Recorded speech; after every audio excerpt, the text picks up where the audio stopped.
To State House, where His Excellency the President is addressing the nation at this moment.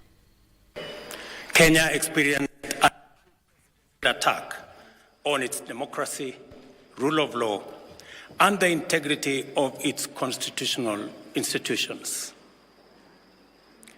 An otherwise legitimate expression of the fundamental rights and freedoms of assembly, demonstration, picketing, and petitioning of public authorities by a section of law-abiding citizens of the Republic of Kenya was infiltrated and hijacked by a group of organized criminals. Most regrettably, today's attack on Kenya's constitutional order has resulted in the loss of lives, also destruction of property and desecration of institutions and emblems of our sovereignty. Today's events mark a critical turning point on how we respond to grave threats to our national security.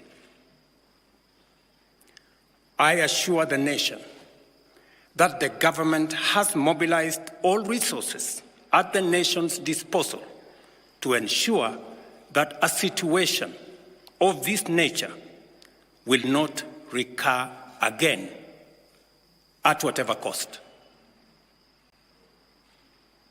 I thank our security officers who were on duty today for applying themselves to the best of their abilities in the defense of Kenya and its people.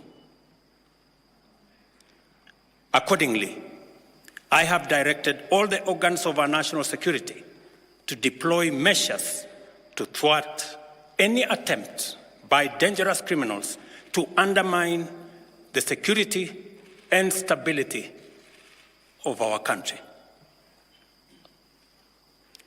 As the people of Kenya go to bed tonight, I give you my assurance that your security, that of your families and property, remains my utmost priority.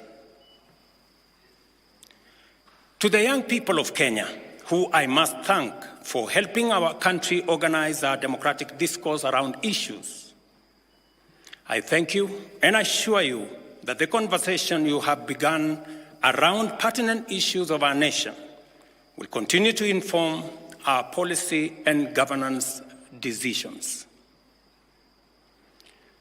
As I promised on Sunday, this conversation will not be in vain.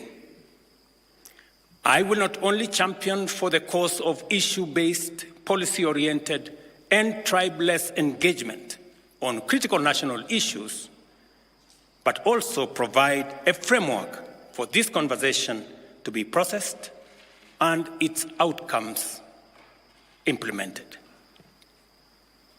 However, our national conversation on any subject matter must be conducted in a manner that respects and honors the foundational values upon which our nation is established, namely constitutionalism, the rule of law, and respect for institutions.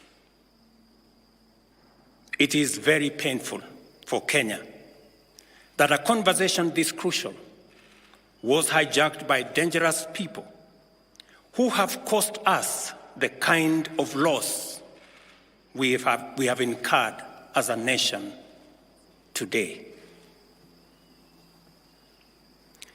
It is possible that the criminals who rained terror on innocent people and attempted to challenge our law enforcement deployments are still determined to continue with their dangerous behavior. I assure the nation of the government's determination to fulfill its constitutional duty of protecting the people of Kenya against all forms of harm.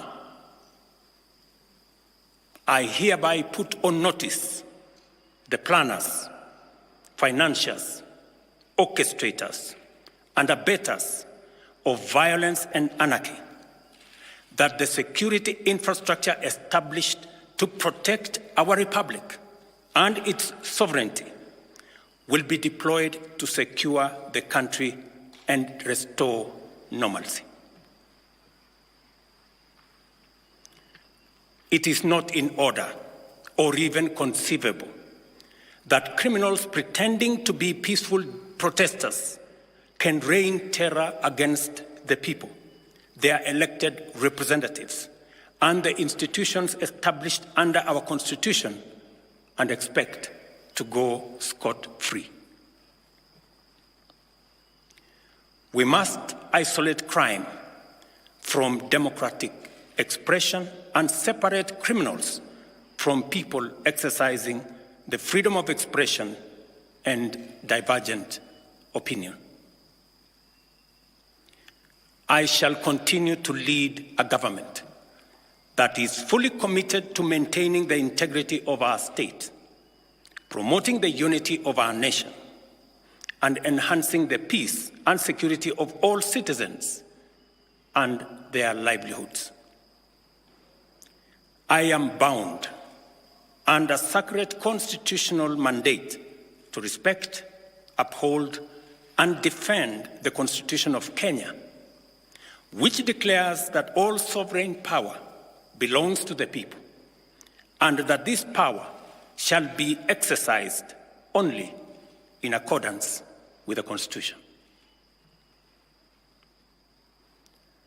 The government will therefore uphold its constitutional mandate to secure our nation and its development, and shall treat every threat to national security and the integrity of our state as an existential danger to our republic. Accordingly, I assure Kenyans that we shall provide a full, effective, and expeditious response to today's treasonous events. Thank you.